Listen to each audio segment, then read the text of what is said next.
Hi friends, it's the leadership workshop. We're doing it on Instagram. I don't know what's happening with YouTube. It's not letting me go live. And I want this to be for you guys. So we're doing the leadership workshop here. If you can join me, please come, settle down, grab a drink. We're going to be here for probably an hour while I go through all the things that I wanted to share around leadership and a new leadership paradigm, a new leadership model, which actually isn't new. It's actually ancient, but we're bringing back the kind of old wisdom of collectivism, inclusivity, authenticity, aka. And we're going to be talking about this now as it relates to dance, although this is applicable to all areas of life. So if you would like to join me, then as I said, please grab a drink, settle down, get yourself comfy. If you want, bring a notebook or something to take notes, because I am sharing all the good stuff today. So let me just get my notes up.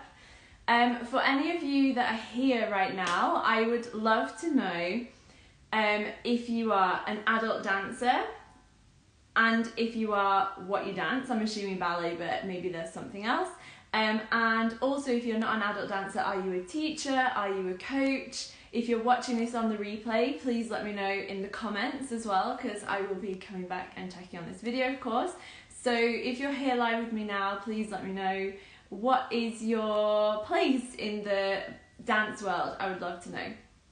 So, why am I talking about leadership today? What on earth does leadership have to do with anything? Well, I think that we need new voices and we need new approaches. I mean, that's just always true, right? Because in order for culture to continue evolving, we always need new ways and new approaches and new ways of doing things. So this is what, for me, is really important in the fact that we all get to be leaders. So dance can be inclusive and fun, and hi Suzanne, yes, new voices, exactly, we need new voices, and dance can be inclusive and fun, and in some of the ways that dance has been led in particular places, at particular times, in particular industries, or perhaps companies, it hasn't necessarily been as inclusive as it can be, and it hasn't necessarily been as fun. Part of that is because exclusivity is part of the high arts performance, and I understand that, and that's fine. But I think there's just a lot more room for a lot more people to be doing a lot more different things with dance, and this is something that I really believe in, and it's something that I want to support other people who believe in the same vision, which is creating different spaces for different types of people. And I think that all of those things can exist together. We don't just have to have like, this is what dance is and everything else is rubbish. No.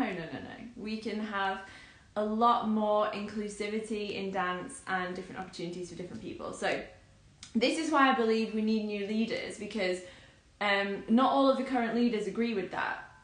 And that's fine, they can continue to lead in their way, but I believe that there's room for us, the people who want to lead in a different way, the people who want to create something new, create spaces which are more inclusive, create spaces which are open and welcoming, create spaces where people feel that they're allowed to be there and that they belong there. And that is not true of a lot of dance spaces. Okay, so if you share part of that vision with me, then you're in the right place, because I'm going to talk about how we can actually do that today. So, I also believe that dance doesn't have to be competitive. I think that we don't need to feel exhausted and we don't need to feel jealous. We are creating these spaces, exactly. Yes, this is absolutely already happening, guys. And so probably you're here because you're already in one of those spaces.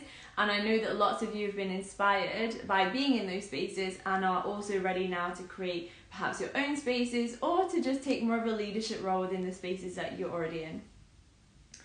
So yes, the old paradigm of dancers, exhausting themselves, having to constantly compete, The kind of jealousy between members of the same company, you know, that's done now.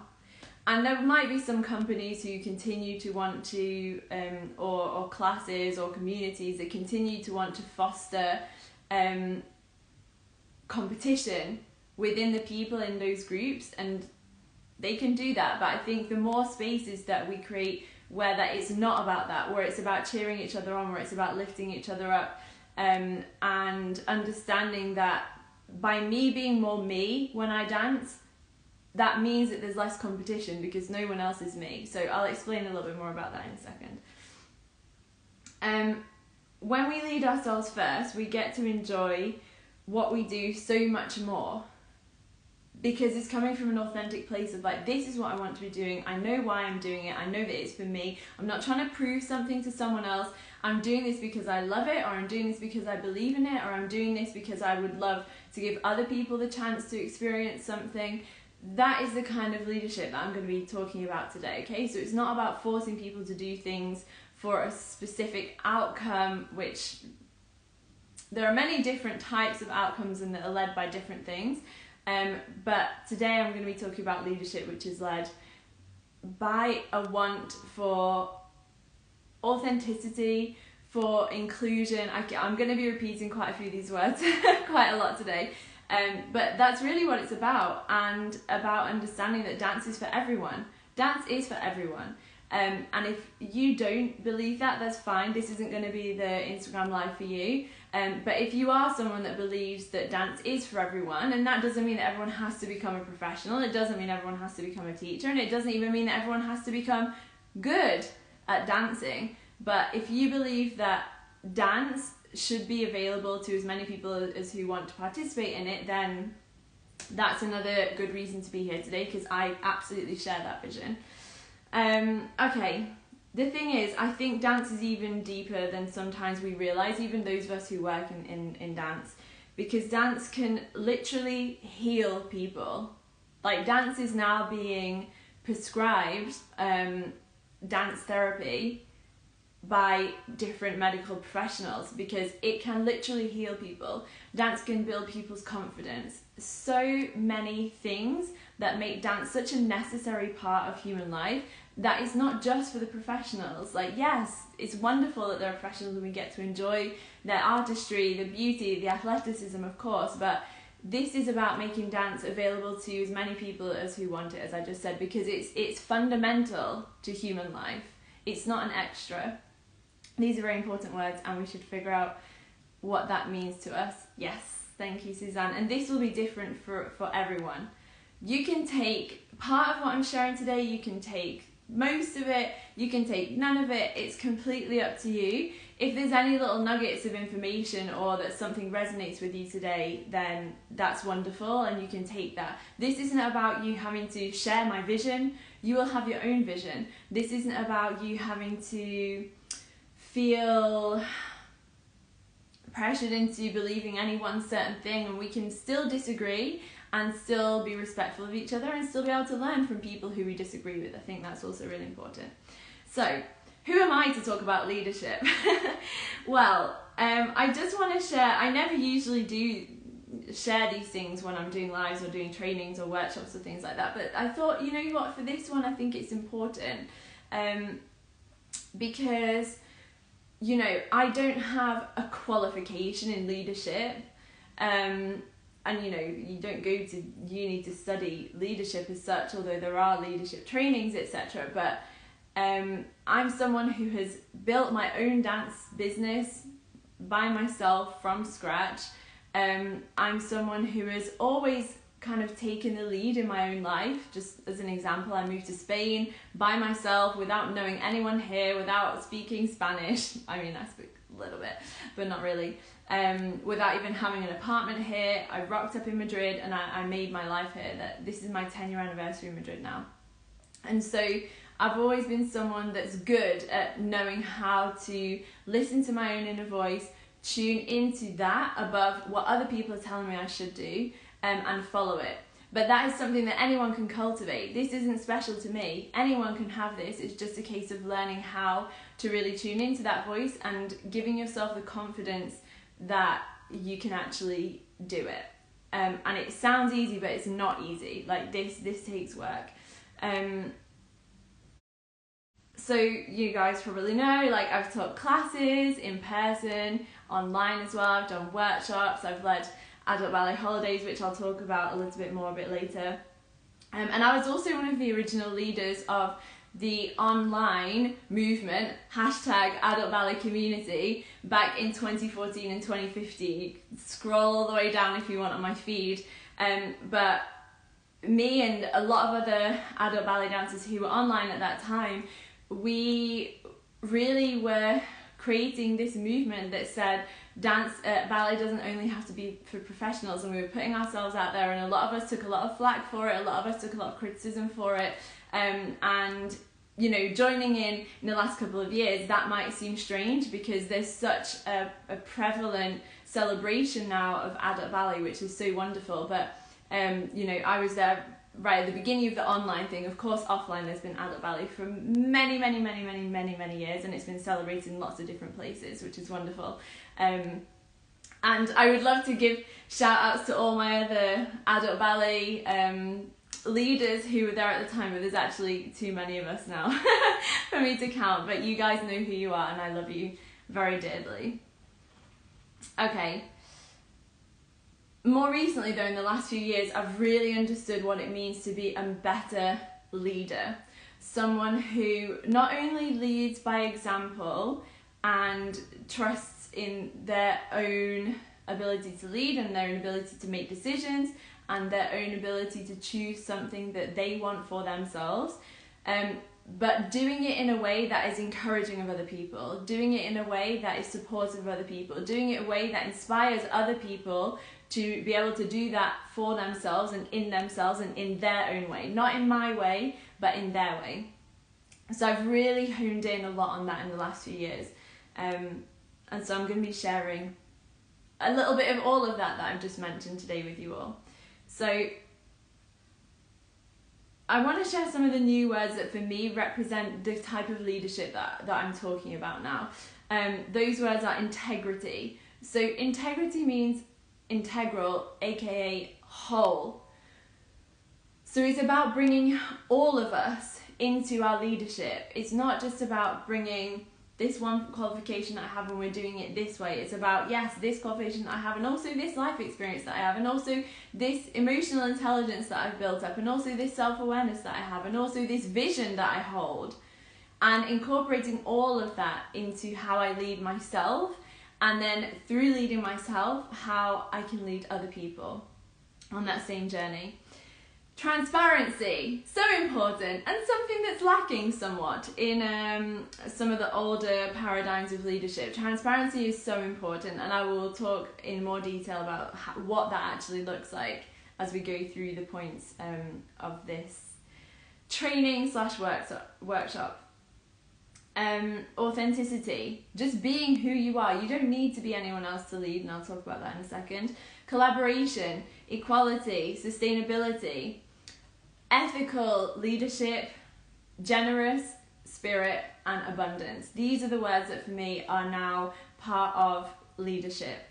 And you guys, if you're watching on the replay, please feel free to leave me comments of like, did I miss any words out? What are other words that you would include in this idea of leadership that you feel is the way that we could move forward in a more productive way and a more inclusive way? Okay, so section 1, I'm going to be sharing 9 pillars today. So pillar number 1 is being more you. So you already have something valuable to share from your journey. I think the biggest lie that a lot of us bought into, because we were taught this, is that you have to be a top expert in order to be able to lead anyone, including yourself. That you can't even lead yourself because you're not an expert. That's just not true. And as we go through life, on that journey, there are lessons that we learn along the way, and we're allowed to be sharing those. Doesn't mean that we have to be in a position of power. I think, let me just break that down for a second. Leadership is not looking for external power and then once you get there, you're a leader. Leadership is about owning all of our sovereign powers, like just as human beings and people who are able to make our own decisions and people who are able to think for ourselves and people who are able to create a vision for the future, is stepping into that power today. You have it now, right now. We all have that right now. And so it's not this external thing of like, oh, there's that powerful position that get to command other people to do things. No, it's about you already have the leadership qualities, you already have the ability to create a vision, you already have the ability to put actions in place to work towards it, and you're allowed to do that now, today. So that's kind of what I mean by leadership.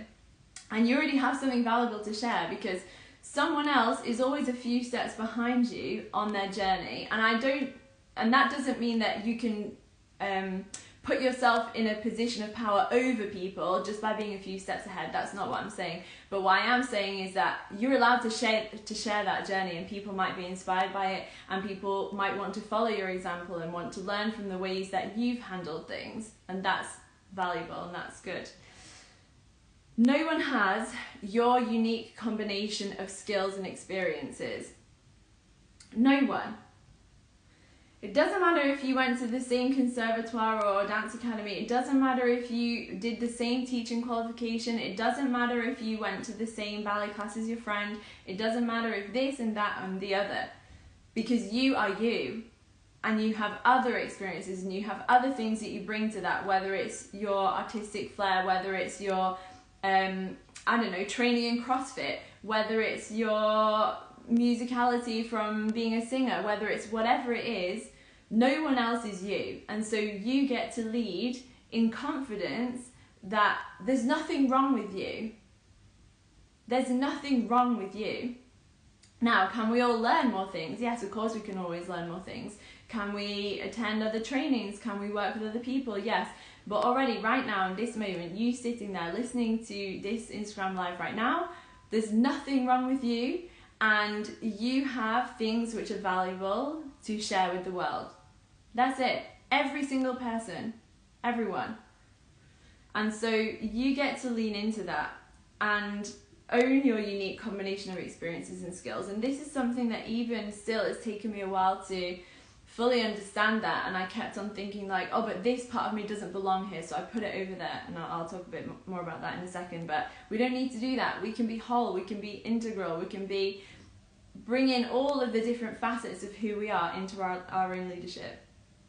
So a leader is someone who knows how to communicate authentically and stand in integrity with who they are and listen to others openly. I think that's, important. When you feel like you're not enough, when you feel like there's something wrong with you, when you feel inferior, it actually makes you not be very good at listening to other people, because you're so worried about proving yourself that you're actually not very good at listening to what other people need, at actually just owning the truth of who you are and accepting yourself for who you are. And that's a really big journey. It might sound like nothing because I've just said it in a couple of sentences there, but that's a really big journey to fully know that you are enough. And being enough does not mean that you're never going to learn anything else, and you're never going to do any more trainings or any more qualifications, or you're never going to collaborate in other things or learn. No, it just means that right now you're enough as a human being to be worthy of love, to be worthy of dance, to be worthy of the things that you enjoy. And that's really the basis of it. A leader is someone who believes in better. So if you are someone who right now you're like, what's going on in the world, or what's going on in my dance class, or what's going on in the dance industry in general is as good as it's ever going to get, then perhaps you're not yet ready to be in a position to necessarily lead yourself. And that's also okay. Like, it's good to be a follower too, and we're always simultaneously followers and leaders, just the same as a teacher. I'm always going to be a dance teacher and a dance student, always. That's just the way that I see things. It's not like one day you stop being a student or a follower and you just step into being a teacher or leader. We're always both. Always both. And it might not have the title, but it's the mindset behind it. So a leader is someone who believes in better. That the way that ballet is made available right now can be better. That the way that ballet is taught can be better, that the ways that ballet communities are organised, or the availability of them could be better. That's it. It doesn't have to be a big grand plan to completely change the world. You can just see in one little place that there's something that could be improved here, that there's a way that something can get better here. And so I think it's really important that the pessimists amongst us, and it's fine, we all have moments of pessimism, it's totally fine, but that we don't let those people tell us, well, that's just how it is and that's the end. That's not being a leader. And it's not even really being a follower, because even a follower has to have a little bit of hope that the person that they're leading is leading them to something better. And so really being a leader is your ability to hear the pessimism, to accept that some people are feeling like that and to be compassionate about it, but to hold your vision for something better, the hopefulness that we can do something better, that we can create something better, and stay true to that. Stay true to that. That's being a leader. And it doesn't mean that it's 100% going to happen or that it's going to be easy or anything like that, but it means that we have enough conviction to work towards it in some way. You don't have to be perfect to lead. I think, again, this is something that kind of gets conditioned into us, because at school we get this false paradigm of like, there's either a right or a wrong, there's a right or a wrong, you either get 100% or you get a 10% or whatever, and that's actually just not how life works. Life is much more nuanced, much is much more complicated than that. And so the idea that you have to be perfect to lead is just false. That's it. It's just false. And in fact, the more that I've let go of my perfectionism over the last 3 years, what I've really seen and what's been really powerful is that when I share as a leader in my ballet classes, in a leader in this space, in my little community that I have online, in my life with other people that I lead as a life coach, when I'm leading in integrity and authenticity and I share my mistakes, that's really when people trust me more. And leadership is all about trust. Leadership is not about I have control over you, therefore you do what I say. That's not good leadership. Good leadership and authentic leadership is the moment where I say, I'm so sorry, I got that a little bit wrong, and here's how I'm going to do better. I'm sorry I made this mistake, here's how I'm correcting it. That's leadership. That is leadership. But in order to get to that place, we have to learn how to release perfectionism, we have to heal our perfectionism, we have to learn to be compassionate to ourselves, we have to learn to forgive ourselves. And that's a much longer process, and that is why I also love life coaching, because for me, dancing and coaching absolutely feed each other, and they really are like a beautiful complementary, two different complementary paradigms that work really well for creating a vision for the future, and also just giving ourselves the opportunities to become better in ourselves, not because we have to, but because we want to. So healing perfectionism is literally the most important thing that I did for myself to become a better leader. That's my personal journey. Other people might have to heal other things, but for me, it was perfectionism. That was the main thing that's allowed me to become a much better leader for people and a much better leader for myself. So I want to just share a story about what I thought being a good leader meant in the dance world.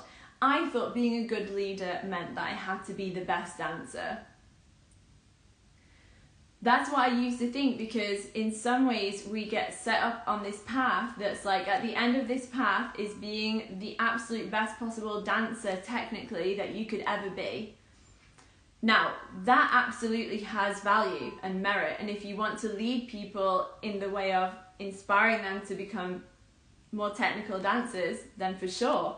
But that was never what I was supposed to be leading people to. Other people are doing that, and that's wonderful. But that was not what my vision was actually for dance. It wasn't what my vision was for myself.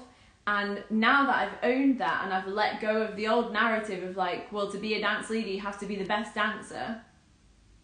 No, to be the best dancer, you need to be the best dancer, not to be the best leader. Those two things are different. And so now that I understand that, I really love like every single part of my business and every single part of my life because I understand why I do it, and I've given myself the permission to do it without having to prove that I am the best dancer technically, because I'm not trying to create other excellent technical dancers and that's the only thing that I want to do. Of course I teach technique in my classes, of course, but I just had this idea that those two things were the same.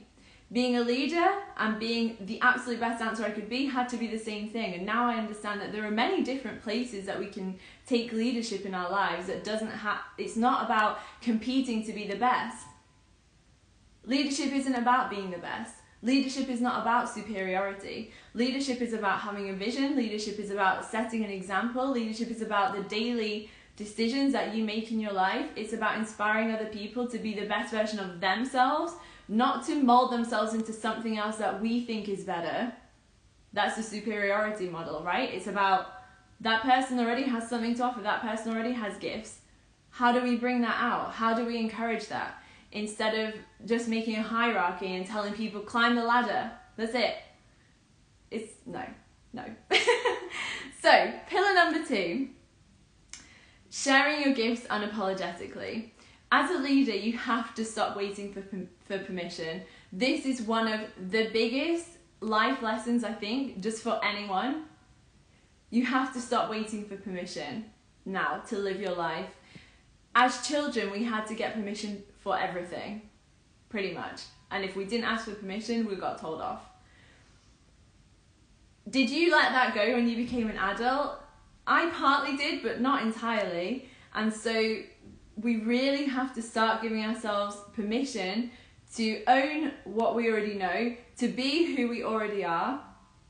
And that might sound simple, but it's not simple at all. Giving ourselves permission to do stuff is not simple at all because we have deep patterned behavior. We have fears of abandonment, we have fears of rejection, we have fears of being laughed at, we have fears of many things, okay? This is why I do coaching, because I understand that through coaching we can get over these things, and that's going to allow us to be a better dancer, it's going to allow us to be a better teacher, a better leader, a better creator of whatever it is. You have to give yourself permission. There isn't another way to do it. If you want to do something a little bit new, if you want to do something that's true to who you are, not to fit into the categories that have already been created, but to be fully yourself, you have to give yourself permission to be fully you. No one else is going to do it because no one else knows who you are except you. And so that might sound a little bit weird. I realise it's a little bit wordy, but it is also very practical when it really comes down to it. So asking for permission shows that you are following, by the way. Whenever you're asking for permission, that's saying like, there's my leader. And that's okay. It's actually very good to be a follower in certain aspects of our life. For example, if I'm in like a training program or something, then I might ask for permission for this thing or that thing. And I think that's healthy and it's really good in certain situations because that person has more specific knowledge about something that I'm trying to gain. And it's good to be followers. But it's also good to be a leader, and just because we're a follower in one area doesn't mean that we can't lead in another. This is the other thing. It's like we make everything so black and white, and it never is. It's always grey, or all of life is in colour, let's say. Like, it's not black and white, everything is in colour. And so we have to let go of the idea that like either I'm a leader or I'm a follower. You are the leader of your own life. You can't be the follower of your own life because only you know what you want from your life. So you must take leadership there if you want to create any type of vision for yourself and if you want to feel fulfilled and you don't want to feel resentful. But at the same time, you don't have to. If you don't want to, you don't have to. No one's going to force you. And so if you would like to keep living by other people's demands of you, by other people's expectations of you, by your dance teachers, whatever, by your bosses this, by your parents that, you can. No one's going to force you to step out of that. But if you want to step out of that, you're going to have to give yourself permission to be fully you. And no one's going to give it to you. That's the thing that kind of sucks. But I have to say that having worked myself with my life coach, because as well as coaching, like I said to you before, as well as being a dance teacher, I still take dance classes. As well as coaching, I still receive life coaching and mentoring, because for me it's important to always be both a leader and a follower. But by allowing myself to be accountable to someone, and by allowing myself to have someone that cheers me on, it gives me so much more power and ease to give myself permission. It really does. Like, that has made such a big difference for me, is working with someone else who sees my vision and also is like cheering me on to go and get that vision. So I think that's really important. If you want to lead, you have to give yourself permission to try, to get things wrong, and to learn and to grow. And that's what we don't want to give ourselves permission to do, lots of us, if any of us suffer with perfectionism, because we think it's intolerable, because we think it's not okay, because we think to be a leader you have to be perfect. And all you have to do is look around at the world leaders and you see that there is no such thing as perfect. And so why can't you lead your own life as someone who still makes mistakes and who still sometimes gets things wrong? As long as you learn from it, that's the most important thing. And that's why this other version of leadership, which is about transparency and about admitting when we're wrong and about admitting our mistakes and about acknowledging, like, I've grown in this area, I've changed in this area, I have developed as a person, I have changed my mind on that thing, I have changed my opinion on this other thing, I have changed how I do this. Of course, that is what good leadership is. Good leadership is not falling on a model that was built 10 years ago and just ploughing through and pretending that anything that goes wrong didn't happen, brushing it under the carpet and like continue. That is not good leadership, in my opinion. Good leadership requires us to acknowledge when mistakes have been made and to show how we've learned from them, and to show what systems or what other practices we put in place to try and avoid that it happens again, without ever having 100% guarantee that it won't happen again. We can just do our best. What else could we do except our best? Right. And that's enough to lead. Okay. That is also why, as a leader, you're not above anyone else. The leadership that I'm talking about is much more egalitarian, and it might be that you have a more specific knowledge in some place. It might be that you have a way of guiding people to something. It might be any of those things, but it doesn't actually mean that you're a better person. It doesn't actually mean that you are superior. It just means that in a specific category, sector, whatever it is, that you actually have something really valuable to share. But at the same time, you always remember and acknowledge that you are not above anyone else. This is the type of leadership that I'm interested in, which is that we're all owning our own leadership and helping each other at the same time, because we've got different strengths in different places, and we can help each other without pushing people down and saying, you must stay below me. To me, that's also not good leadership. So, when we do that, when we lead in that way, they get to see, the other people who are being inspired by you or who see you as an example, get to also see your humanity, and therefore can accept their own humanity, and get to see your kindness of not just being like, I'm so great, and kind of shaming you because you make mistakes, but actually getting to see that you're kind to yourself, and therefore they're allowed to be kind to themselves on the way to whatever vision you're trying to create, or whatever life you're trying to create, or whatever goal you're trying to achieve. That's so important. We're programmed to seek permission, remember? So if you're still waiting for permission, the only person who can really give it to you is you. But at the same time, right now in this live, I'm going to say you have permission from me. And again, I can't give it to you. It's just words, but at least you can take the words and hopefully let that inspire something else. But like, you go for what it is that you want. I'm sure that the people who are watching this and listening to this right now are not people who want things that are going to hurt themselves, are going to hurt other people, are going to do damage to the planet. I'm sure the things that you want are not including those things. So if what you want doesn't hurt anyone else, then why aren't you going for it? Because someone else might laugh at you, because someone else might think it's silly, because someone else might be like, why are you doing that? Those aren't good enough reasons. Right? And they might be for a while because the fear is too big. I understand that as well. And again, that's why I love coaching. But you're allowed to hold those visions for yourself or for your family or for your loved ones or whatever it is. And you're allowed to take action steps towards that.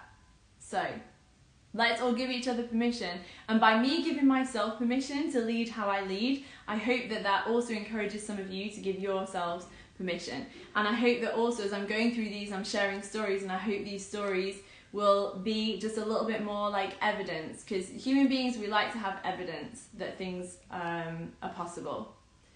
There's one thing to have a vision, there's another thing when you see someone else achieve a similar vision or create a similar vision. That's really gives you some evidence that what you're hoping for and working towards can be created.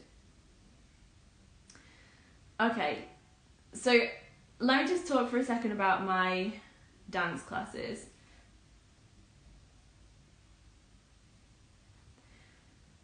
My dance classes are not for everyone. First of all, they're not for everyone just because of the levels that I teach, but secondly, they're not for everyone because not everyone is going to like my style of teaching.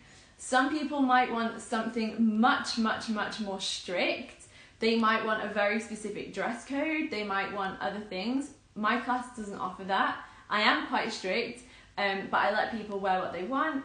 And I also let my adult dancers self-lead in a lot of way while I'm still giving them corrections and encouraging them and being demanding, but in a kind way.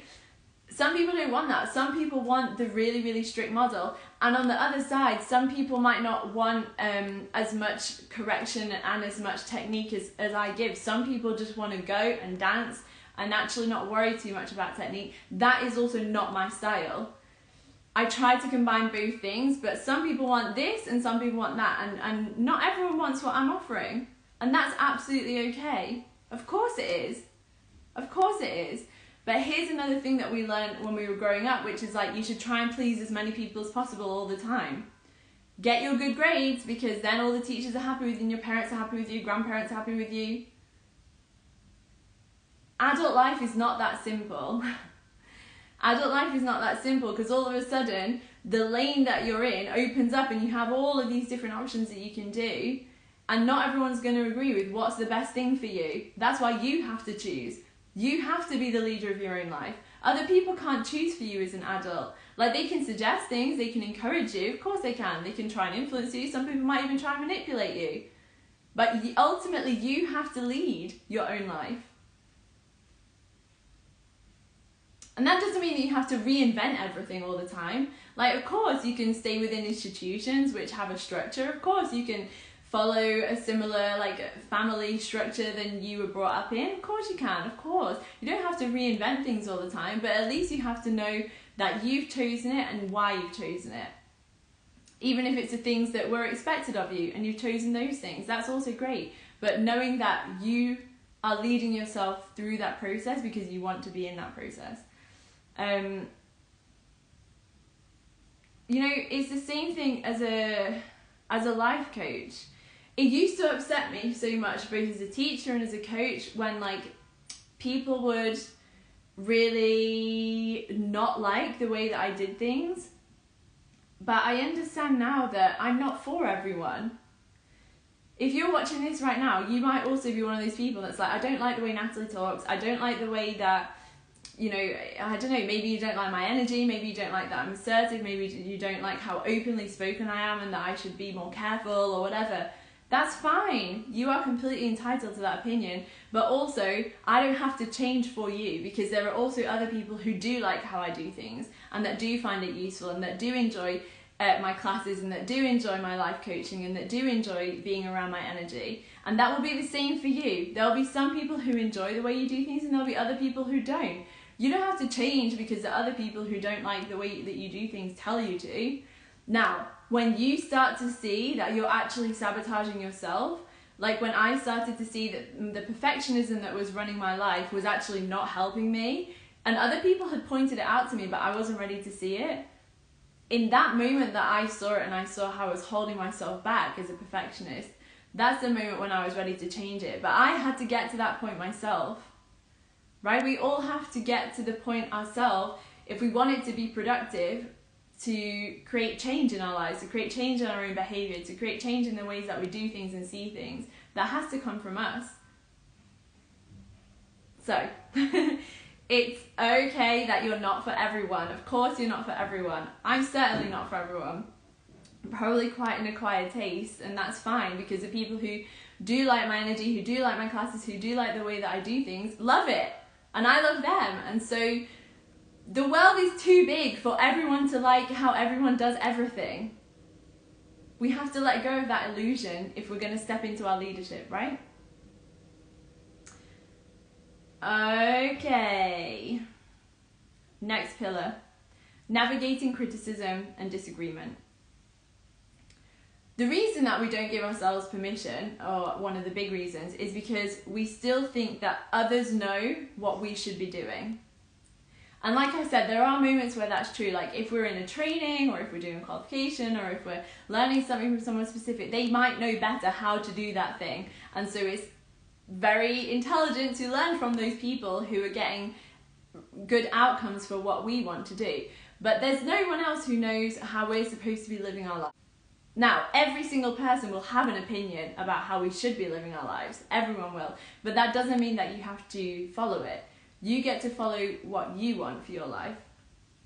And so, I think especially in the ballet world, but in dance in general, we fear criticism so much, as if there are like some gods of dance or some gods of ballet who are allowed to dictate everything. And again, I just want to clarify the difference between you wanting to learn something and someone being able to help you learn that thing and get there. That's different to the gods of dance who don't exist, where we think like everything has to be done in this way because that's how it's always been, or because this is the way that I feel most powerful, or because this is the way that I get the result that I want out of you, when maybe that's not the result that you wanted. Maybe you didn't want injury, maybe you didn't want to be completely exhausted. So you get to decide what are the things that you want to learn, and who do you want to learn them from, and how do you want to learn them. You get to decide that. And I think, you know, just as a general example, there were a lot of people who did not understand adult ballet and what it was. And that's okay, because we continued. We didn't let them tell us, like, to dance ballet, you need to be training to be a professional. So either you're a young girl in the conservatoire or you're a professional, or boy. And we said no. There's another way to do it. We want to learn how to dance ballet as adults. We also want to learn good technique, some of us. We also want to perhaps have opportunities to perform, and we're like, we're going to do it. Lots of people didn't understand it. Lots of people criticised us. And if you're new to the adult ballet world, that might sound strange. But I'm talking about like when I started in the online ballet space in like 2014, 2015, that was how it was from a lot of people. But we can't let people, just because they might even be in powerful positions, in leadership positions, telling us no.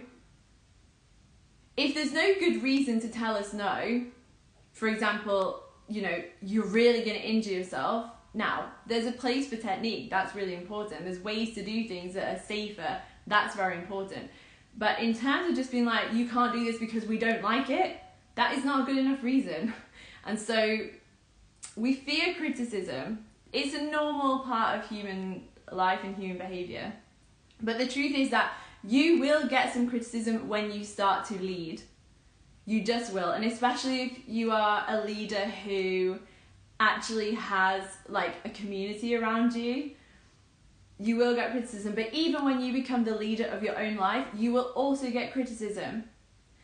Your parents might criticize you, your partner might criticize you, your friends might criticize you. People will criticize you when you start doing things that are good for you, especially if you're someone that's always tried to be perfect and do the perfect thing, or especially if you're someone that's always put other people ahead of yourself. Then as soon as you start to become your own leader, people will criticize you. That is not a reason to stop leading yourself. And at the same time, it's an incredibly difficult experience, and something that we need to like change our narratives around. We need to change our mindset around criticism. And I totally understand that that's not easy. I was the first person to get upset about criticism. In fact, I spent my whole life trying to avoid criticism, which is how I became a perfectionist. But that didn't serve me. It didn't serve other people. It didn't help me create the life that I wanted. And once I let it go, and once I healed it, and once I healed all the wounds within myself that were driving me towards perfectionism, instead of just owning who I actually am, flaws and all, while still trying to improve and become a better person, that was when I was able to create all the things in my life that I absolutely love and that are wonderful. And the business that I have now, and the way that I've set up my days, and the permission that I've given myself to work less hours, and the permission that I've given myself to speak on my podcast about things that people will tell me I'm unqualified to speak about. When really I'm just sharing my own story. And if you're not qualified to talk about your own story, then what the hell are you qualified to talk about? Okay, so people will criticize, but the process of being able to deal with it, that is an internal process that takes longer, and I understand that, and I've gone through it, and I'm still going through it. Criticism still hurts. I think it probably will always hurt, but I'm much better able to deal with it now, to understand it now, to be compassionate to the people who is saying these things to me, and to just understand that it's okay to be misunderstood. Not everyone is going to understand what you want to do. Not everyone's going to understand why you want to create what you want to create. Not everyone's going to understand that adults want to dance ballet because it's hard, and if you're not going to be a professional, what's the point? Yes, those people exist. So what? It doesn't matter. You get to lead yourself in the direction that you want your life to go in. Okay. Overcoming criticism means that you have to become your own cheerleader and your own parent. But something that helped me a lot with overcoming my own inner critic was, as I said, working with coaches, going through coaching programs myself. Because while you can do it alone, and you can, and I did a lot of it myself at the beginning, having someone to support you through that process is so valuable, and it'll get you there a lot faster. You have to cultivate a sense of inner peace and confidence. You must be in integrity with yourself. This has taken me years, and I've gone through a lot of coaching programs, as I just said. So I want to share a story. This story makes me laugh now, but it took me a long time to get over it at the time. So this was probably around, I'm guessing like 2016, maybe like 2017, something like that. So I'd been in the adult ballet world for a while, and I was teaching beginner adult ballet classes. Maybe it was 2018 then. Anyway, a few years ago. And someone came on to my Instagram and left me a really long comment saying that because I was teaching beginner adult ballet classes, that I was disrespecting the art of ballet, and that I should be ashamed of myself, and that I should stop right now. That's just one comment, by the way. Like I've had other ones like that. So I could have, there was a part of me that wanted to listen to that because of the perfectionist that I am, and I was like, oh shit, I need to become a perfect ballet teacher in order to be allowed to teach. And then I was like, what is a perfect ballet teacher? And if a perfect ballet teacher are like the ex-professionals who are now teaching at the conservatoires, that's not what I want to do. And I don't want to be a professional, and it's maybe a little bit too late for me to have a full professional career, and I don't want to be teaching at the conservatoire anyway. What I want to be teaching is adult ballet beginners. And so when I went through that process of questioning myself, that criticism hurt me so much, because I was doing what I genuinely loved, and I genuinely was trying my absolute best to be a really good teacher and to create classes that were fun but were also really useful for my students. And so I understand that criticism hurts a lot, and I could have stopped. There are many times, and I've had people say the same about coaching. I've had even members of my own extended family basically being so disapproving of what I was doing that made me want to stop coaching. The same as with teaching. Like I said, people in the adult ballet world, not even in the adult ballet world, usually in the ballet world, because if you understand adult ballet, you're a little bit more open-minded, I think, about these kinds of things. But I've had plenty of people telling me that I shouldn't be teaching, and I shouldn't be doing this, and I shouldn't be doing that, and everything that I've ever done, someone has there's been the most amazing things that I absolutely love and that have made my life so fulfilling. every single one of those decisions, someone has told me that I shouldn't do it. People told me that I shouldn't move to Spain. People told me that I shouldn't marry a guy who's 4 years younger than me. People told me that I shouldn't start my own ballet classes until this and that, or unless I was this or that. People told me that I shouldn't be a coach because the coaching industry, blah, blah, blah, blah. People told me all kinds of things. People told, when I left my other job, people told me, like, you're never going to be able to start your own business. Like, it's really hard. Like, businesses fail within the first year, 90% or whatever, blah, blah, blah. Every single thing that I've done that I absolutely love to create this life that I have, people have told me that I shouldn't be doing it. People have criticised me. But the only way to do the things that you really want to do is to be able to deal with the criticism and continue to move forward. And that doesn't mean that you have to be happy about the criticism. It doesn't mean that you have to get over it straight away.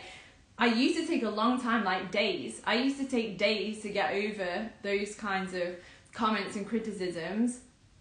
And I would be feeling really down, and I would absolutely be doubting myself and doubting my ability. Can I do this? But there was something in my mindset that allowed me to continue and to push forward. So I encourage you, and I share these stories, like, they are still embarrassing. Like, when I share what she said, what this woman said to me, like, it's still kind of embarrassing. But if I don't share the criticism that I receive, then you might think that you're alone. You might think, like, oh my goodness, I'm the only person that gets criticised, so I better stop. That's why I want to share this, because it's just not true. We all get criticised, unless you follow very, very tightly that line that's been set out for what is acceptable to do in this life. But everything that's in between, like all this messy stuff, and usually where the fun stuff is, and certainly where the creativity is and where the innovation is, you will be criticised. And so just know that that's part of it.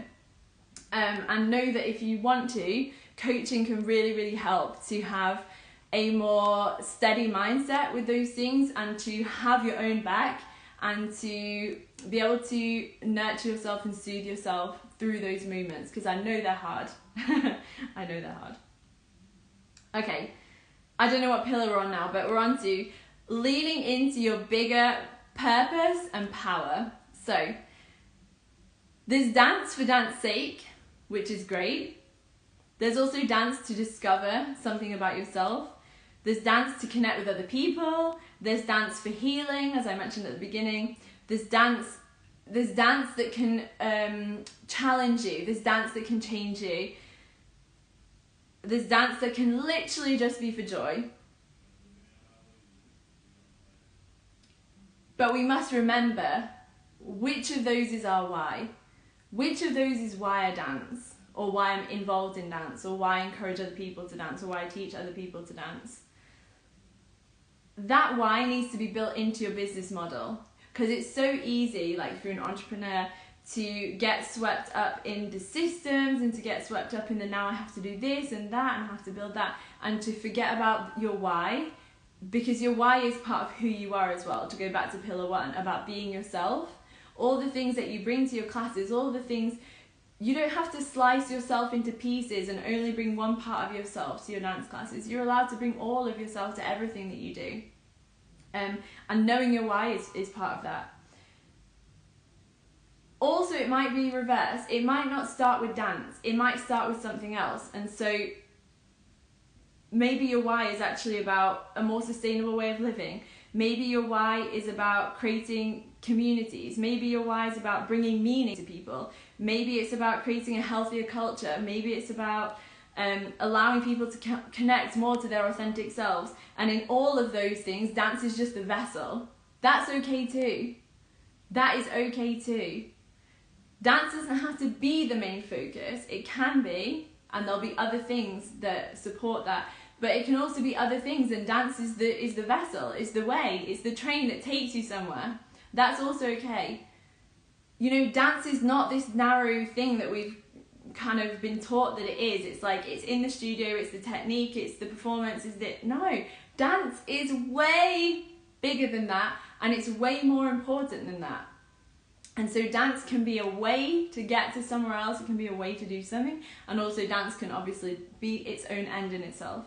And all of those things are beautiful, and whatever one resonates with you is worthy. And just because other people have a different why for how dance exists in their life, that does not mean that your one is wrong. Okay? All of these things can coexist, but as human beings, we always like to think that what we're doing is the best thing and that's why I chose it, and so sometimes we end up criticizing other people. That's not helpful either. And the people who are criticizing, they're just wasting their own time, because you're going to know why you're doing it, you're going to understand your why, you're going to give yourself permission, and you're going to continue to create wonderful things for other people and to lead yourself, and that's all that really matters in that case. Okay. So, like for me, what's the bigger purpose and the bigger why? I'm here to encourage as many people who want to dance that dance is for them, and that it's never too late. That's been on my Instagram, I think, from like the beginning. What are we now? 2022. I started it in 2014. Someone do the maths. 8 years. 8 years.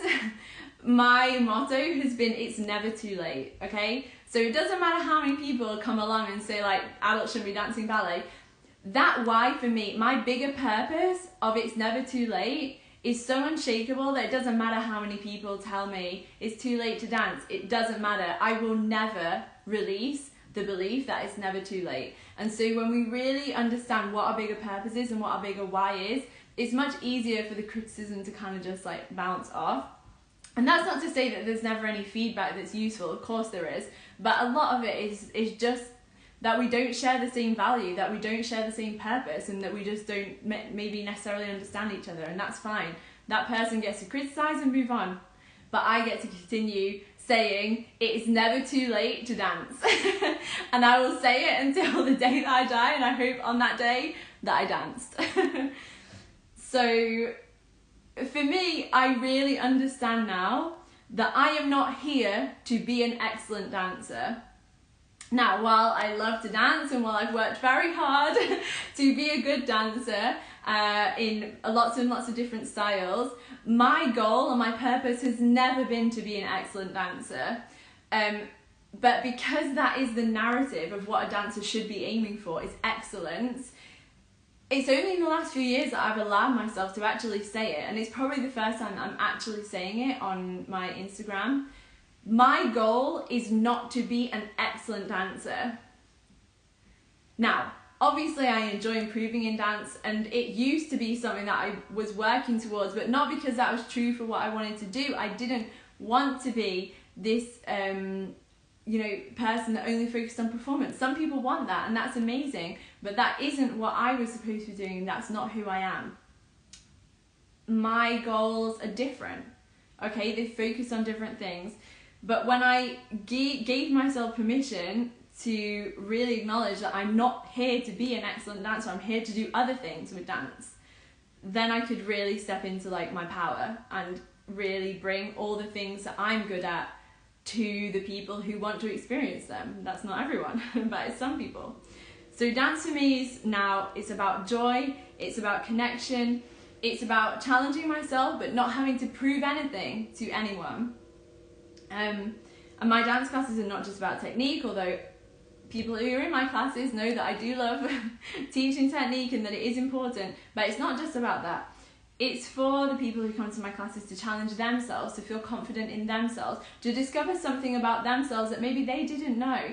Because those people who weren't trained in dance from young ages, they might not know actually how capable they are physically. They might not actually know how far they can actually push themselves. And there's something confidence building about that when you're the one choosing to do it and you know why you're doing it and you're leading yourself in that process.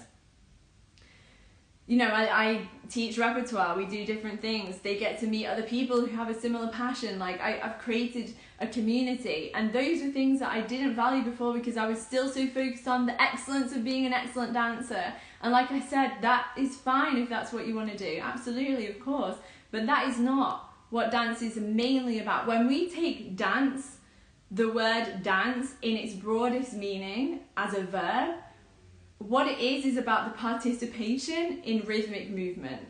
That is what dancing is. A little kid who's never been to a dance class, who's bouncing up and down to the music, is dancing. Okay, I've said this before, but guys who, when they're football team score a goal, jump up and down together with their arms over each other in rhythm, that's also a type of dance. Dance is a universal human behaviour. If you're more interested in this, by the way, I've got a whole podcast season about it, which I'm doing on my Natalie Orr YouTube channel. You can come and join me there if you want to learn more about it. I'm going all into the science and into the human evolution of dance. Anyway, my classes are much more than just about teaching perfect pliés and tendus. But if what your class is focusing on perfecting pliés and tendus, that's awesome as well. It's our ability to understand that different things are allowed to coexist and we don't all have to do everything in the same way, okay? So this is really what I wanted to share here. Next pillar, creating opportunities for other people to discover their own magic. This is really, I think, one of the keys to the leadership that I'm really interested in. I'm not interested in the leadership that tells people, you don't know what you're doing, you have to follow me. I'm not interested in the leadership that says, you have no idea about this, just shut your mouth and just follow this. I'm not interested in that. What I'm interested in is knowing the people who have something valuable to share because it's a specific knowledge in a specific area, sure. But at the same time, being a good leader, in my opinion, is letting other people empower themselves, for them to find the power in themselves, for them to find their gifts, for them to feel confident enough to share their gifts. For me, that's good leadership. When we actually are encouraging to other people, we don't put them down, we don't take away their responsibility, we actually remind them of their own responsibility to be a leader in their own life. To me, that's good leadership. Other people will disagree, and that's fine. So when you're a leader, when you really step into, we're going a little bit further now than just leading yourself, like that's super important and it's the starting point. But when you really step into leadership, which I've done in the last couple of years, I think, I've always tried to lead, and probably as a big sister, I did it too much to my younger siblings. But, really understanding now and conceptualizing what leadership means to me, and then doing a lot of the inner work and working on my mindset and working on my embodied leadership and working on all the healing that I had to do, I understand that leadership is not about me. So leadership is not about you. Being a really good leader is the best out of other people because you've already brought the best out of yourself. That's why leading yourself comes first. At some point, the focus for me went off my own dancing and went on to the dancing of my students. Doesn't matter how well I dance in my own classes. Sometimes I don't do good double pirouettes, but as long as I've taught well, that's the more important thing. As long as my students have improved their pirouettes, that's the important thing. It's not whether I did a good double when I was teaching. That's not the important thing. Obviously, I would like to, and I still work towards that, but it doesn't always happen. It goes off your own performance and it goes onto the performance of others. It goes off what you want in your community and goes on to what other people need and create that for them in the community. That's being a good leader. It goes off what you want to feel while you're doing your job or while you're doing your thing, and onto how you want other people to feel while you are in the leadership role and they're around you. That's the important shift. And still a lot of leadership is self-serving, and I think that's part of the problem of some of the older leadership paradigms that are still in place when we think about government and things. Like, a lot of the leadership is still self-serving, while doing some things to keep the people happy and to make positive changes here and there, but ultimately it's still self-serving. And I think really good leadership, because you've led yourself first, and because you love yourself first, and because you feel good enough, then it's easy to create positive change for other people that allows them to be their best selves. Because it started with you, and you got to the place where you were like, I'm good enough, I'm worthy, I have something to share, and now I share that and I encourage other people to share their gifts. This is just the opposite of a vicious cycle. It's a positive cycle, right? And it just keeps expanding, because each person that you do that for, they then do that for another 10 people, etc., etc., etc. Okay. I'm going to share a little story about this. So I used to fear people coming into my classes who were better dancers than me. If you're a teacher, let me know if you've ever had this fear as well in the comments, or in DMs if you don't want to put it out there publicly. I used to fear people coming into my classes who were better dancers than me. And now I have a dancer who's in my weekly classes who is better than me, technically. She's an amazing dancer, she's gorgeous. And now I understand, like, now I don't fear it. I understand that it's a privilege that she wants to come to my class, and I get to be the person that enjoys both her dancing, and I can learn things from her in the class, but also that I still have something to offer in the way that she gets to focus more on enjoying it, and she doesn't have to, you know, have that whole process of like being super strict on herself that lots of us went through who are dance trained, etc. And so I don't have anything to prove to her. She chose my class and she keeps choosing to come back. So I don't have anything to prove to her, and I also don't have anything to prove to my students. They're also there because they enjoy my class. And so it's that shift. When you fully step into your leadership, you know that, well, I'm doing things from integrity. I'm doing things from just being me, 100% me. Natalie, every time I step in that studio, I'm just me. If that's not for some people, it's fine. Like, they won't come back. But for the people who it is for, they will keep showing up, and I don't have to pretend to be something that I'm not, and I don't have to try and be proving myself. And if amazing dancers come into my class, and I have more dancers, by the way, not just one, I have other dancers that regularly come back for like drop-in classes, and they're incredible. And some of them can do things that I can't do, but still I know how to improve their technique, so that everybody wins, and I don't have to have this insecurity. Okay, because if they don't enjoy the class, they won't come back, and that's it.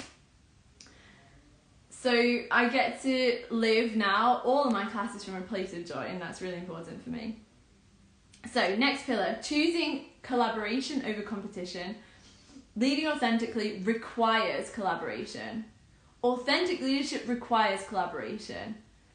Now, the old type of leadership that was just about kind of control and power, that didn't require collaboration, because as long as you're controlling people and they're below you, you can get away with it. But this type of leadership, it requires collaboration, because you're not perfect. Like, we go back to that before. You have certain strengths, but you're allowed to collaborate with other people who have different complementary strengths.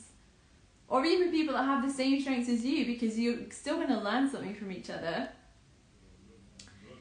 We need help and support. This is, again, apart from healing my perfectionism, probably understanding my need for help and support was one of the biggest game changers for me in terms of my business and also my life.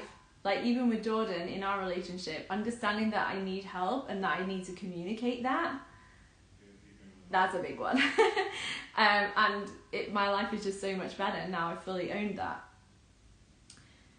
But this is why I'll always be learning. And it's also why right now I have a coach. Personally, I have a one-to-one coach, one-to-one mentor. And she's incredible, and I really respect her in the way that she does things. And we have different strengths. And she also doesn't see herself as above me. But I know that I do my best coaching when I'm also being supported. And so for me, it's just beautiful that gets to be the new paradigm of leadership, or going back to this more ancient paradigm of leadership, where it's about collaboration, it's about community, it's about being supported, it's about what can we each offer to make this individual parts, the sum of the individual parts, greater as a whole.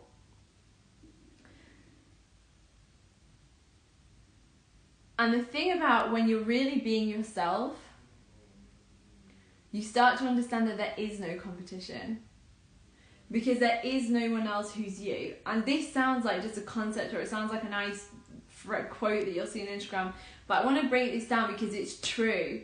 Even though it sounds cool, like, oh, well, when you're just being yourself, no one can compete because no one else is you. Like, yeah, sounds cool, but whatever. No, it's really true. Now, why it doesn't seem authentic to us, or why it might seem cheesy or why it might not seem true, is because remember that we have been brought up, a lot of us, chasing very specific outcomes, like getting these good grades at school, just as an example. Okay, getting these good grades at school. We were all made to study the same subjects. We were all made to learn through the same methods, of the way whatever our teachers wanted to do at that time. We were all made to sit still and write this thing or listen to this thing or watch this thing, whatever. That might not have suited everybody's learning styles. Not everybody maybe wanted to be studying those subjects. It suited some people better than it suited other people. And I was, I guess, one of the people that benefited from the fact that I got really good grades throughout school and in my degrees and in my masters, because I just learned how to learn well. I learned how to learn well. Or the ways that it was taught in general either suited me, or I just accepted that I had to do it that way. But that doesn't mean that in life now as adults, that does not mean that there's only a few ways to do something and that we're all chasing the same A grade. We're not. We are all individually chasing something very unique and very different. And that is why you're not in competition with anyone else.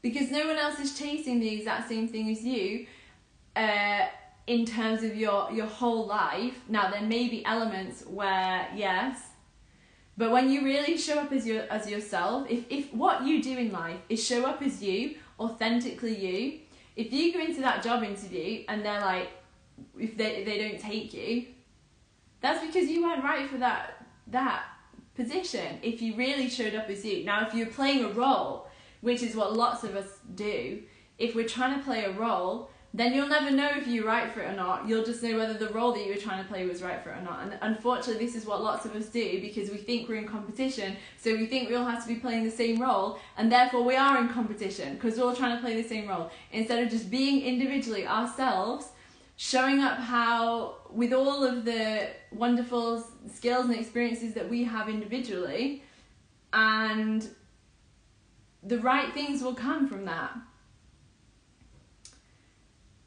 It's also why I love being an entrepreneur, because obviously that gives you many, many more options. And what I've really realised is, like, there is no competition then, because I'm just creating the things that I want to create, and I'm doing them in the way that only I can do them.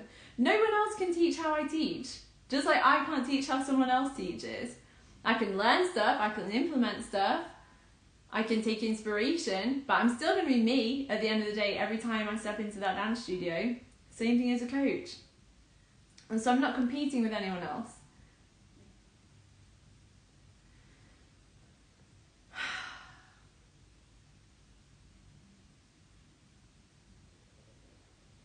Competition only happens when we are forcing ourselves into a role and not bringing our full selves into that role. Remember that you are not for everyone. Really. You're not for everyone. I'm certainly not for everyone, as I said before. That takes a lot of inner work, okay? I understand that, to embody that, to not react emotionally, to feeling like someone disapproves of what you're doing, or someone doesn't get it, or someone asks, like, why are you doing it that way? Not everything is for everyone. So when you realise leadership comes only from who you really are, you realise that competing makes no sense because we're all different. The story that I want to share for this pillar is, when I started, for the longest time on Instagram, I felt so like, oh no, there's competition, there's lots of other people who have now like kind of joined in on the adult ballet community hashtag that me and a few of the other wonderful dancers that back in the day had started. And because I was living in scarcity, and because I was thinking that I had to be someone that I wasn't yet, because I thought I had to be a better dancer, because I thought I had to be a better teacher, because I thought I had to be a better this, because I thought I wasn't doing anything well enough yet, that led me into a scarcity mentality where I thought that other people were going to come in, and because they were better than me, everybody was going to leave and disappear and they'd go with these other people. That is only a story in my head. None of that is actually real. We don't understand how often we're living in stories, but that was one of my stories, and it did not serve me, and I pushed people away, and I annoyed people, and I got defensive when I didn't need to, and I had a bad energy sometimes. And I can laugh about it now, but like the transition from who I was then to who I am now has not been a straightforward just like click. It's been through a lot of coaching, it's been through a lot of self-development, etc. But what I've learned now, I think it was it last year or the year before, I did quite a lot of Instagram lives with other people in the adult ballet community and other professionals. You can see all those Instagram lives in my IGTV. They're still all saved there, I think. But what I realised when I shifted my mentality from I'm not in competition with these people, I'm in collaboration with these people because we all believe in the same bigger thing, which is that adults can dance ballet. We all share that vision and we're all unique, playing unique parts in creating that bigger vision. When I fully understood that, and even though I understood that conceptually, I had to heal so many parts of myself. But when I was able to step into that, what actually happened? I had some amazing conversations, I made some new friends, and people enjoyed those conversations and appreciated that I was bringing other people in, so that I was sharing other voices, and people appreciated learning those things. And while some of my followers went and followed them, some of their followers also came and followed me. And it's also not about followers. Like, I fully get that now. When I was in my late 20s, I'm 34 now, when I was in my late 20s, the followers felt so good, that number rising felt so good, and then I really realised, like, it doesn't matter. These people aren't followers, they're all individual human beings who have their own full story. And actually, even if it was only 10 people, even if it was just one person, but imagine 10 people, 10 human beings who enjoy what I'm doing, that I can actually have a conversation with, that I can actually share who I am and encourage them to be more of themselves through dance. That is freaking amazing. But I didn't have that mentality back then that I have now. And obviously there's a lot more of you than 10, which is amazing, and I'm truly blessed with that. And I feel now like the responsibility to show up for you guys as a much better leader than I used to be. Now I want to show up as a leader who says, you can do what you want to do, you have the power to create it, and I would love to help you get there, either through my dance classes or through my coaching. That's the kind of leader I want to be now. I want to be the leader that says, someone new in the adult ballet community doing something similar to what I do, amazing, welcome, how can I help you? That's the leader I want to be now.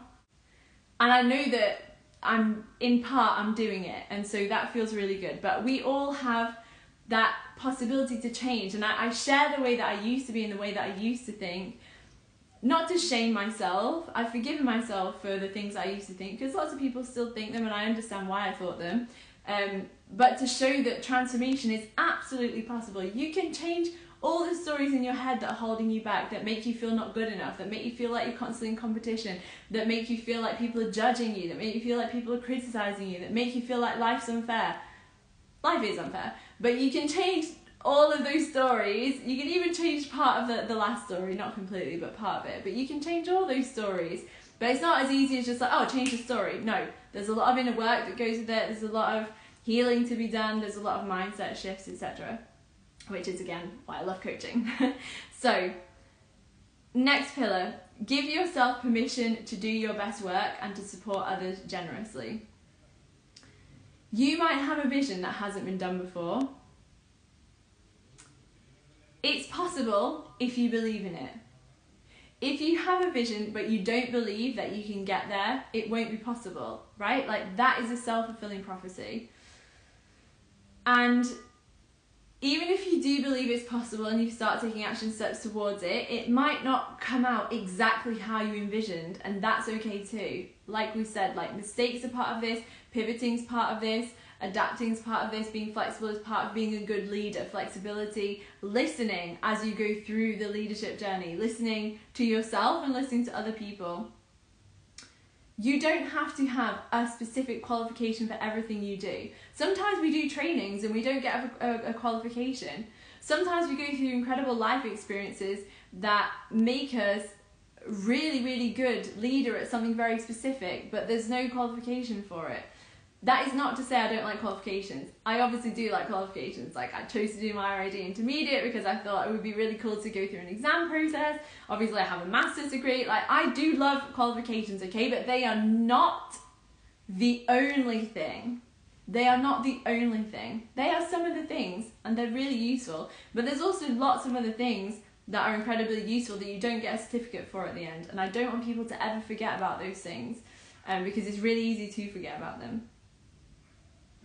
I'm gonna let Calla in because she's crying out the door. 1 second, guys. Come on in.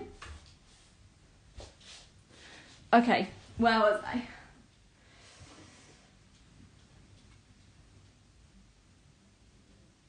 So when I say, about qualifications, of course safety is the highest priority.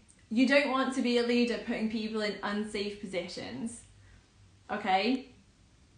That's obvious, but that doesn't, but people will make you believe. The people that hold the power, not all of them, but some people who hold some of the power will make you believe that if you don't have specific qualifications, that you're therefore an unsafe leader.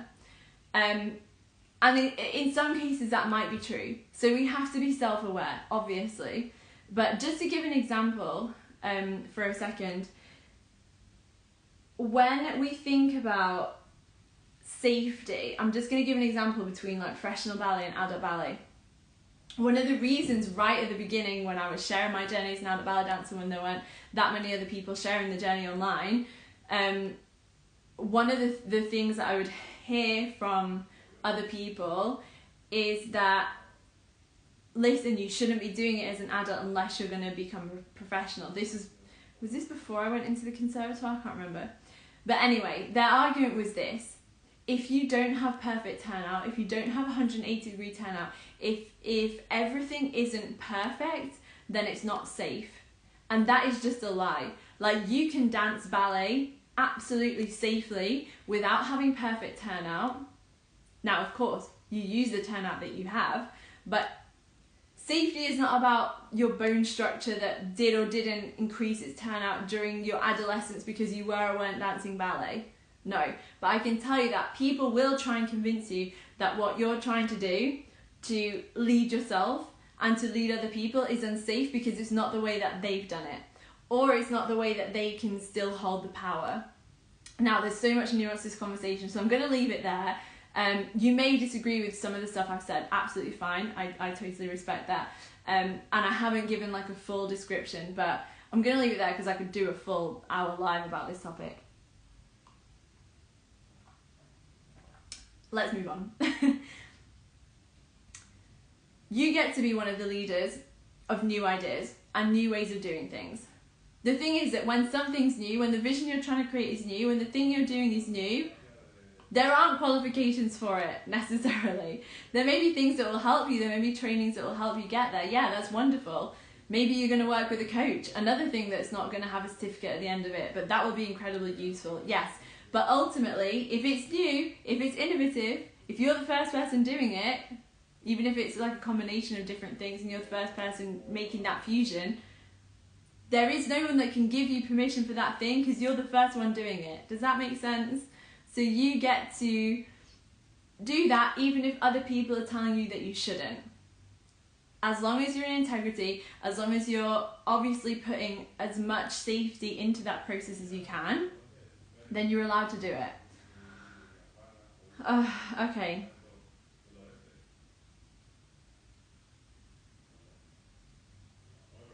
I want to share a story about the first adult ballet holiday. So, I'm smiling because I love the memories of the adult ballet holidays. So, the first adult ballet holiday I ran, I think that was 2018 actually, was in Malaga, yes. I don't have a qualification in events management. I don't have a degree in events management. So who the hell am I to organise an adult ballet holiday, right? Some people will argue that. That's fine. They're allowed to. But I did everything that I could with all my integrity that I possibly could to make it safe for people, to make it enjoyable for people. There were things that I could have done better, absolutely, and I'll share a bit about that in a second. But I just decided and I just gave myself permission to organise one. No one else told me I could do it. I'm sure there were lots of people that thought I shouldn't be doing it, but I did it. People came, people flew from different countries to be with me in Malaga and to go through that community experience of dancing together and meeting other adult ballet dancers, and it was amazing. And I look back on those memories with such fondness, and I know that the people who came enjoyed that experience too. And so I'm sharing this story to give you encouragement that just because it hasn't been done before, and that there were other adult ballet programs and intensives and retreats and stuff as well, but I hadn't done something like that, and I did it, and it worked out, and it worked well. Then I ran another one in Madrid the following year, and because that one had been a success, the next one was much bigger. I had a lot of people come to that one. It sold out really, really quickly, and I did my best, but I really could have done better. On the adult ballet holiday that was in Madrid, I really could have done better. How I could have done better would have been asking for help. I needed help on that one. I needed more help. I needed to bring in other professionals to actually help me set up and to organise and those kinds of things. And I was absolutely exhausted when it finished. I had the best time. It was amazing. I met another group of wonderful adult ballet dancers. We all had so much fun. Obviously, I live in Madrid, so I know it's such a cool city. We got to explore and dance together and learn Don Quixote and all those things. But I didn't do my best. I did my best, but it could have been better for them if I'd have understood that I needed help then, because it had grown, but I can't grow anymore. I'm just one person. And so I also want to share this with you guys so that you see that I didn't do everything perfectly. Not at all. But at the same time, I do it to the best of my ability, and now I've learned, well, the next adult ballet holiday that I arrange, or the next retreat, or the next, whatever comes next, I'm getting help with some of it. I'm not doing it all myself because I want you guys to have a really good experience, and I also need to look after my own health and energy. And so these are part of the learning experience, and it doesn't take away from how much fun the Malaga and the Madrid adult ballet holidays were. They were absolutely amazing. Like, I loved it, and the people who came enjoyed it. So it doesn't take away the fact that I see now how I could have made it better, because at the time I was still just doing my best, and that was all I could do. Okay, next one, I think we've got two more. Yeah, two more. Creating balance and harmony so you lead from abundance and peace. As leaders, we mustn't pour from an empty cup. It's kind of what I was just touching on when I was telling that last story about draining all my energy. We can't pour from an empty cup. We don't serve our communities or our students as well as we could when we are tired and run down. And unfortunately, this is quite a common narrative, and it's even more common amongst women, unfortunately. But lots of us have been taught to put other people before ourselves. Now, how are you supposed to keep putting other people before yourself over the long term? Now, there might be a time that you really have to do it because someone really is in danger, or someone's really sick, or someone really needs you, and you're running on empty. You might, like in that case, you might. But you cannot live your life putting other people before yourself, because actually it doesn't, in the end, over the long course, it doesn't actually put other people before yourself, because what it does is it runs you down, you're drained, you might even get a bit grumpy with people. Eventually, you're not running at your best, and so you actually, in the long run, can't help as many people. So we're constantly sacrificing ourselves, when actually what we should be doing is making sure that we are healthy, we're happy, we are taken care of by ourselves, like we take care of ourselves. And then from that place, you actually have so much more energy, so much more generosity, so much more joy that you get to give to other people. But we've been taught it's the other way around. And of course, this doesn't mean like become a selfish person. It's the opposite of that. The whole point of looking after yourself is so that you can do better work in the world, so you can share more of your gifts, so that you can be there for other people with genuine generosity and not because you feel obligated. I hope that makes sense. This is a little bit of a shaky one for a lot of people, I understand that. And I'll also say there is obviously a difference, like being a parent, although I would still argue that it's so important to look after yourself as a parent, but I do understand that like you are in charge of keeping another human being alive. That's a little bit different than just being an adult and having a job and having friends and having a partner. Like, I understand that it's different being a parent, so please forgive me if that sounded like a little bit harsh to the parents, but I still do believe that it's still important to have time for yourself and self-care, etc., even as a parent, even though I know you're trying to keep other human beings alive, which is the most difficult job in the world. So it's a non-negotiable, looking after your own health, because if you don't look after your own health, either you get injured, you get ill, you start to have worse mental health. And the saddest thing, and I see this again and again and again, is like if you don't prioritize your own health and your own well-being, you are going to lose the love of the thing that you thought you were working so hard towards. Like, I've been on the edge of this a few times. I've saved myself from falling off the edge, but there have been times when I've really been like, I'm so done with dance. Not recently, because I know how to look after myself now, but in the past, moments where I've been like, oh, God, I just need a break from dance. And it's not to say having a break is bad, but when I claim to love dance, yeah, I get myself into a place where I'm so burnt out that I actually don't want to dance anymore. For me, that's an indication that I've not been looking after myself properly. And so this is also what being a leader is about.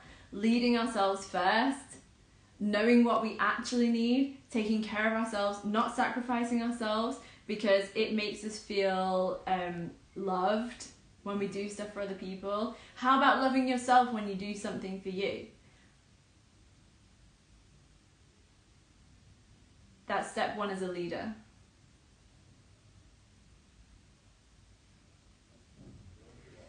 Another thing that's common in the arts world is that we've actually been taught to sacrifice ourselves for our art, and I think it's time that ends now. We don't sacrifice ourselves to our art. We love ourselves so that we can be better at the art. To me, that's pretty obvious. Okay. So again, I'm going to share a story. I've tried to share a story for all of these pillars because I think sometimes it helps to make it more concrete than just talking conceptually all the time. When I gave myself permission to dance less hours, I was terrified. Hi! I was terrified when I started dancing less hours because I thought, who am I then if I am like choosing to look after my health more, but my dance is going to be sacrificed, like my strength or maybe my turnout, etc. But what actually happened was that I didn't actually lose as much technique as I thought I would, for one thing, and I was more energetic and I was more healthy. And it's so hard because we compete, we think we're in competition. I am not in competition with people who are in professional dance companies. How am I in competition with them? I'm not in a professional dance company for one, and I'm doing other different things. Like there are other stresses around running your own business, being an entrepreneur, and etc. etc. And that's not to say like, oh, it's equally as hard. It's not about what is the hardest. Again, I think this is another story that dancers have. It's like, I have to be doing the hardest thing. I have to be working the hardest. What if you're supposed to be being the most you, and that requires you to be healthy, and then you get to create amazing, cool things that other people love, or do more things for other people, or share more of your art, or whatever it is.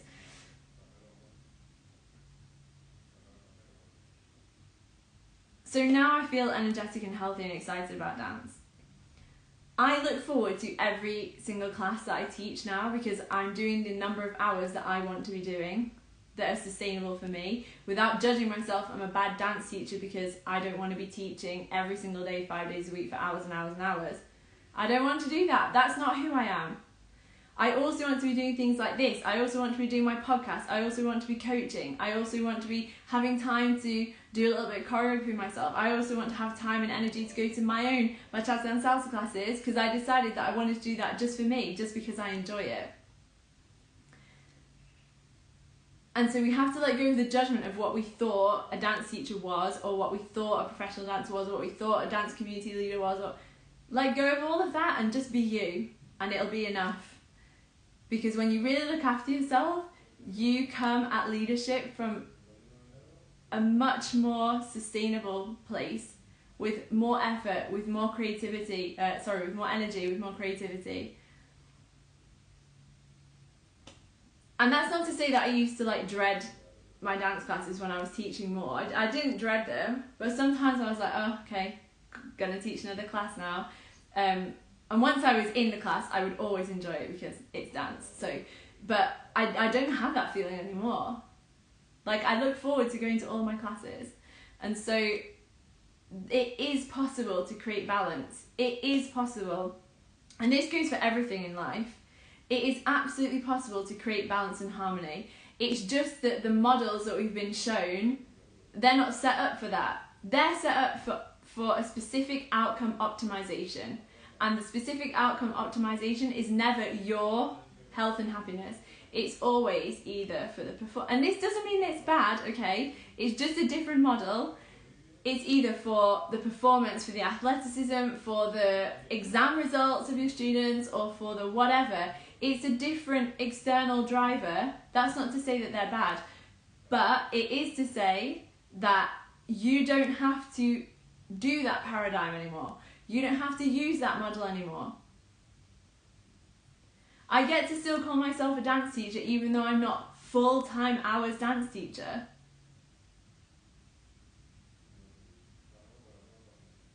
The way that I do it, I absolutely love. There's no one that does the combination of things that I do and the same things that I do. That's because I am me. And you need to figure out what you want to do for you. Again, this is another part of the coaching process, which is amazing because it comes back to giving ourselves permission to be who we are and to do what we need to do our best work in the world and to be the best version of ourselves in the world.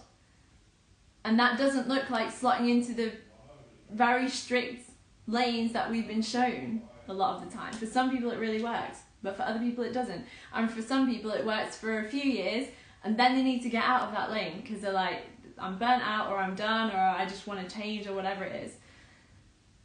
That process can be really scary by yourself.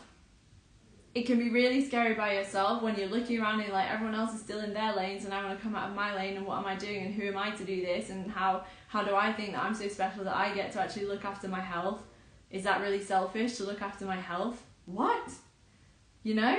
Like, if we actually got to that point where we think that it's selfish to look after our health, we must question this. Okay, the last one, guys, we're nearly there. I know this has been a long one.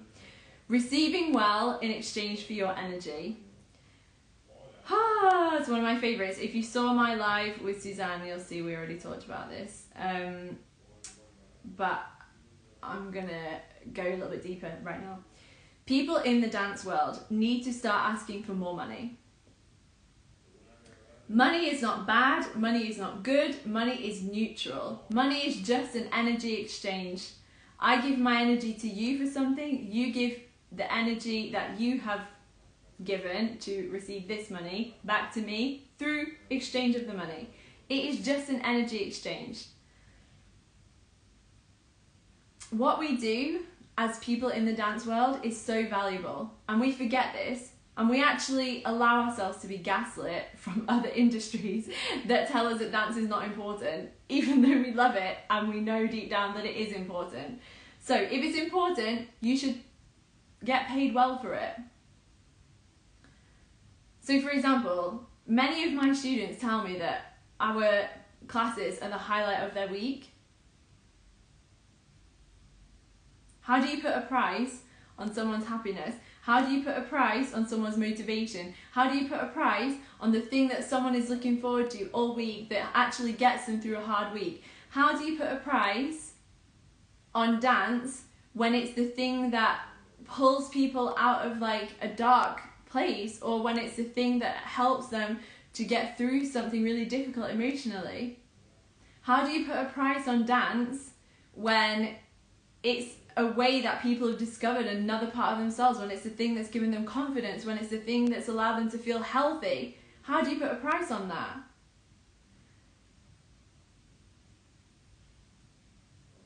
How do you put a price on people stepping into their own power through dance? And when they do it, they realise, oh wow, I've got potential as a human being. Look at how much I've been able to improve here. Look at how I've pushed through discomfort. Look at how I've improved.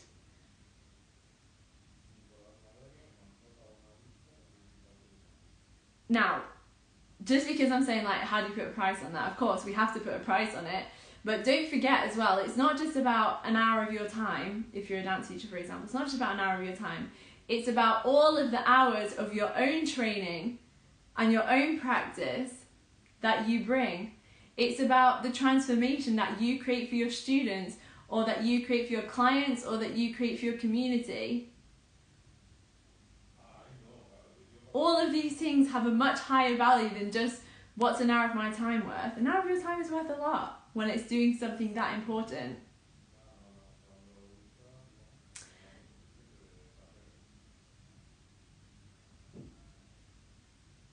So this is me calling out to everyone who works in dance. Stop proving that you would do dance for free. You don't need to prove that to anyone anymore. We know that you dance because you love dance and because you think it's valuable. You don't have to prove that you do it for free by doing it for free or for very, very cheap. Stop proving that to anyone. We don't need you to prove that anymore. This is not about I'm greedy because I ask for more money. This is, I value what I do. I value dance. I value what I bring because I know that it's valuable. People tell me that it's valuable. People enjoy doing this.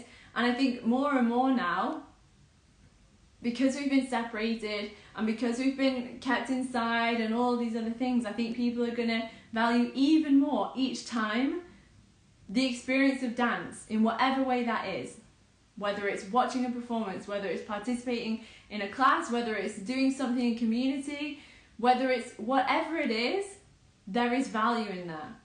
And just because someone can dance at home using one of my YouTube tutorials doesn't mean that they should come to class and not have an energy exchange with me through paying for my energy that I bring to that class. It's always a very different thing. It's not about the outcome. Like, dance is not about the outcome. It's not about, okay, at some point I'm going to get to the end and I'm going to have learned ballet. It's about the process of every single class coming in, enjoying the energy, enjoying the process, enjoying the teacher, enjoying being with other people, enjoying being in the dance studio that also costs me money to rent. All of those things. And a fair energy exchange will make you feel more valued, and it will make them appreciate the value of what they're doing also.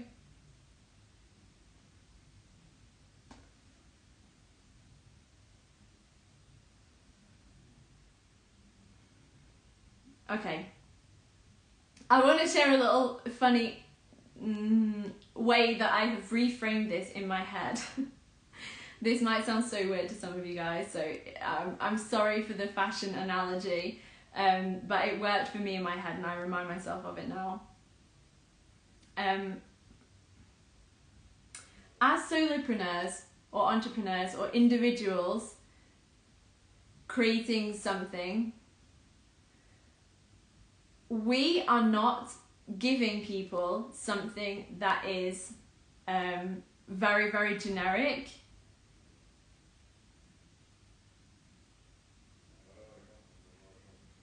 We are not giving people a budget experience, right?